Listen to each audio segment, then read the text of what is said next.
En este ejercicio vamos a estar discutiendo inmunodifusión radial.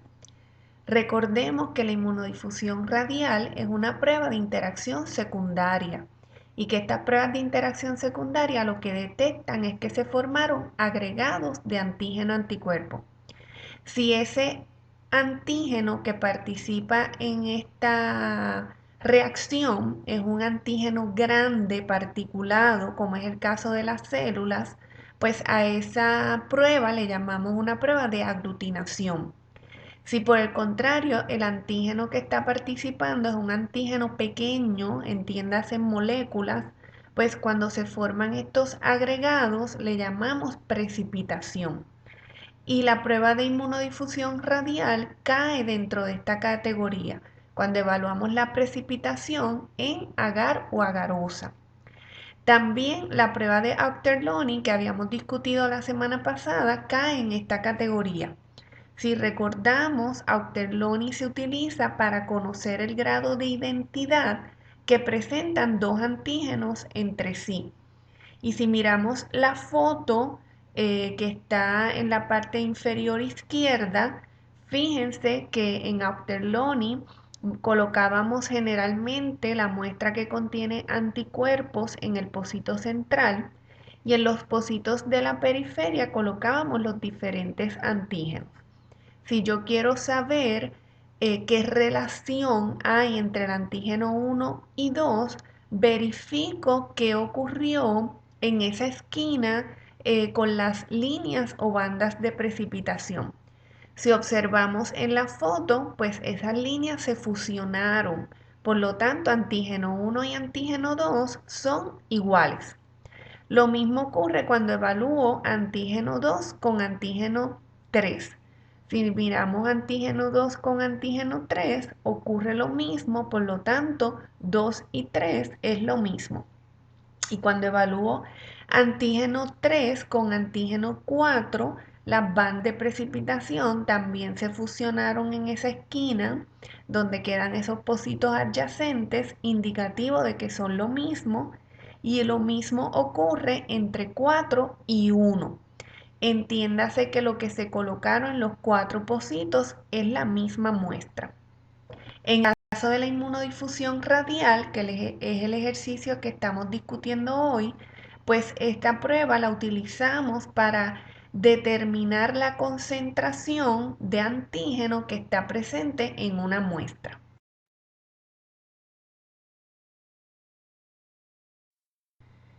¿Qué necesitamos para realizar una prueba de inmunodifusión radial? Primeramente necesitamos una placa o plato de agarosa que ya en la agarosa contiene el anticuerpo que reconoce el antígeno que nosotros estamos trabajando. Esto se hace cuando se licúa la agarosa, se espera a que enfríe un poquito y ahí mismo se le añade la solución que contiene los anticuerpos. Se vierte en el plato y cuando solidifica la garosa ya tiene atrapado el anticuerpo. Necesitamos también un instrumento, como habíamos explicado en Afterloney, para preparar o hacer los pocitos, los huequitos en esa garosa. Adicional, necesitamos una muestra de estándar. Esa muestra de estándar es una muestra que tiene el antígeno que yo estoy evaluando, pero lo tiene en una concentración conocida por mí. Y necesitamos también la muestra que contiene el antígeno, pero lo contiene a una concentración desconocida. Y esa es la muestra que yo estoy evaluando. Adicional, necesitamos también un sistema de cámara húmeda. Al igual que en Afterloney, este plato de inmunodifusión radial tiene que ser colocado en una cajita o en un plato más grande que contenga una almohadita humedecida para que el proceso de difusión durante el periodo de incubación ocurra adecuadamente. Porque esta prueba de inmunodifusión radial me permite conocer la concentración de un antígeno. Recordemos que el plato de agarosa ya contiene el anticuerpo atrapado de forma homogénea. Ese anticuerpo reconoce el antígeno que estamos evaluando. Cuando colocamos la muestra que contiene el antígeno en el pocito del plato, este se mueve hacia afuera difundiéndose en la agarosa. Cuando la concentración de antígeno encuentra al anticuerpo en una proporción óptima, se formarán los agregados de antígeno-anticuerpo y en ese punto en la agarosa se formará un anillo blancuzco indicativo de la precipitación. Si vemos en la figura inferior izquierda, justo cuando colocamos la muestra en el pocito, ahí hay un exceso de antígeno. Más antígeno que anticuerpo, realmente ahí solo hay antígeno. Y en ese momento, si nos moviéramos a la garosa, encontraríamos un exceso de anticuerpo, o sea, solo anticuerpos y nada de antígeno. Pero según se difunde el antígeno desde el pocito, este encuentra una zona de equivalencia, o sea, una en donde la concentración de antígeno y la concentración de anticuerpos son óptimas para formar agregados y por ende un anillo de precipitación.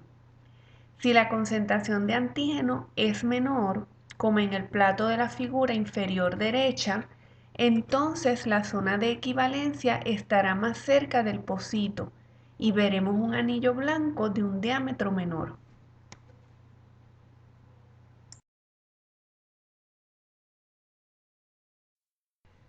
Habiendo discutido ya los materiales que necesitamos y cómo se forma el anillo de precipitación en el plato, veamos en qué consiste el ejercicio de laboratorio.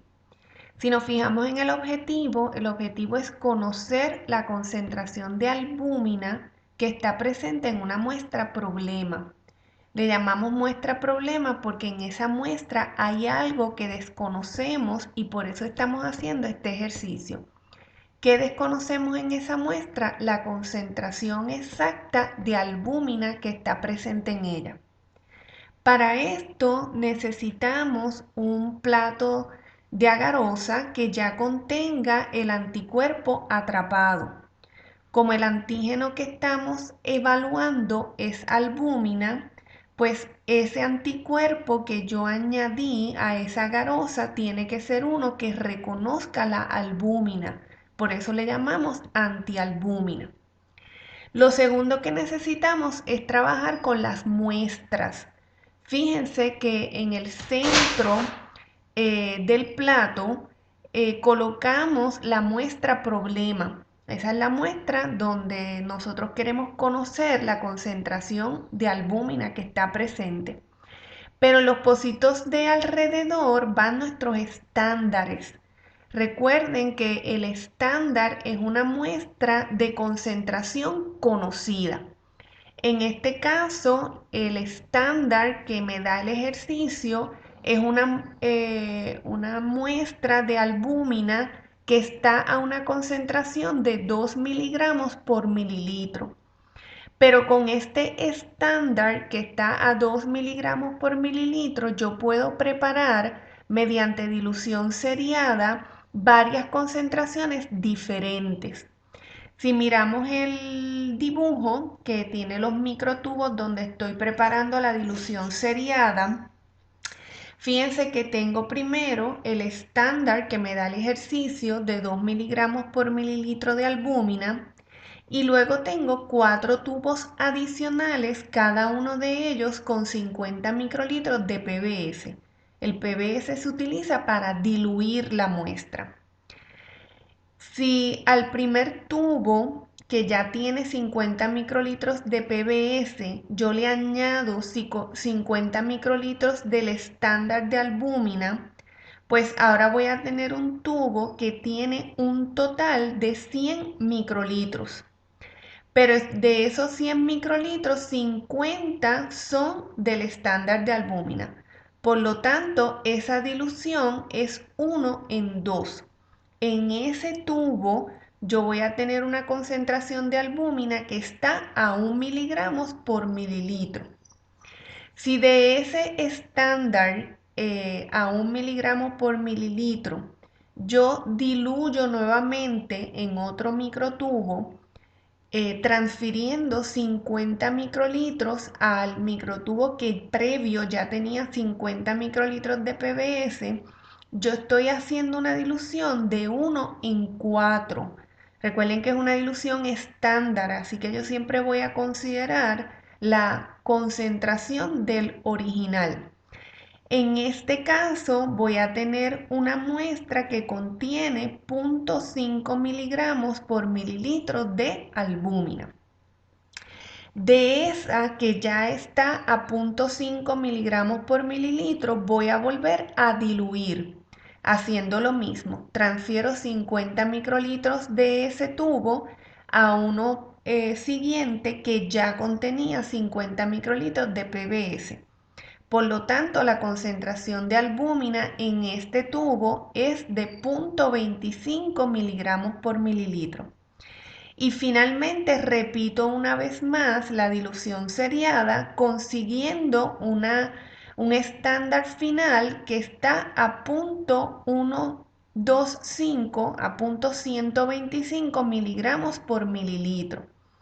¿Qué tengo aquí? 5 muestras de concentraciones diferentes pero conocidas por mí.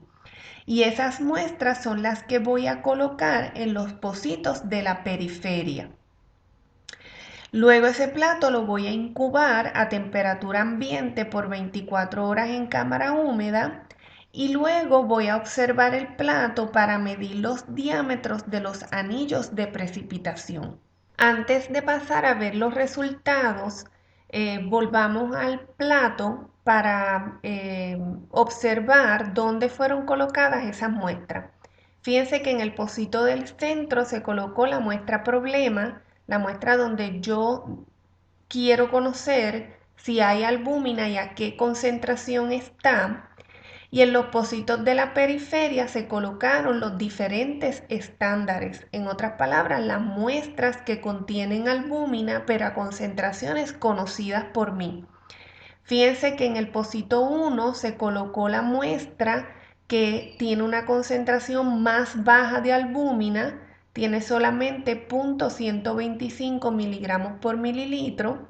En el pocito 2 se colocó la que tiene 0,25 miligramos, en el pocito 3 0,5 miligramos, en el pocito 4 1 miligramo por mililitro y en el pocito 5 la muestra que contiene 2 miligramos por mililitro. A medida que nos movemos del pocito 1 al 5, la concentración de albúmina es mayor.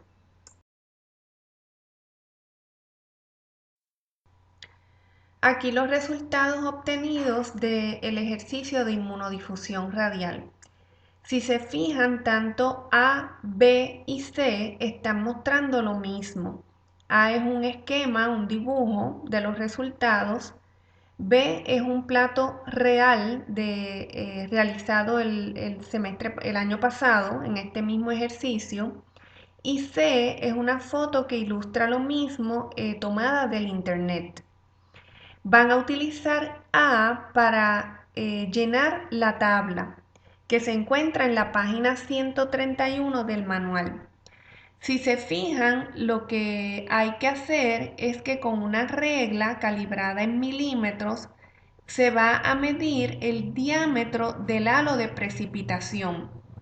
Para las muestras estándar del 1 al 5, ese diámetro está señalado con una flecha verde y para el diámetro de la muestra problema está señalado con una flecha roja. Una vez complete la tabla midiendo los diámetros de los halos de precipitación, con esa información se construye una gráfica como se explica en el siguiente slide. La construcción de esta curva o línea patrón es muy similar a lo que hicimos en el ejercicio de SDS Page. donde también había unos estándares en aquella ocasión de proteínas que formaban lo que llamábamos el marcador.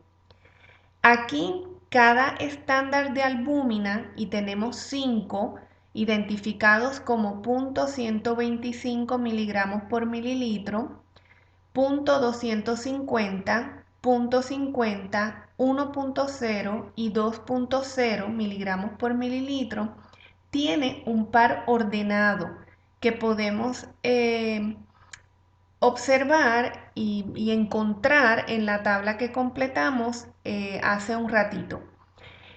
En el caso de los estándares, este par ordenado en X, nosotros lo que vamos a encontrar es el diámetro en milímetros del halo de precipitación, y en Y vamos a encontrar la concentración en miligramos por mililitro de la albúmina presente en ese estándar. Así que cada uno de los estándares, y tenemos 5, tiene un par ordenado que consiste en su diámetro y en su concentración. Con esos 5 pares ordenados vamos a hacer una línea o una gráfica. Hacemos los puntos en el papel cuadriculado, trazamos la línea con al menos 4 de ellos que queden muy cerca de la línea. Y una vez trazada la línea o curva patrón, esa me va a permitir conseguir la concentración de albúmina en la muestra problema. De la muestra problema, lo único que conocemos es el diámetro del halo de precipitación. Así que ese diámetro, ese número, lo buscamos en la gráfica.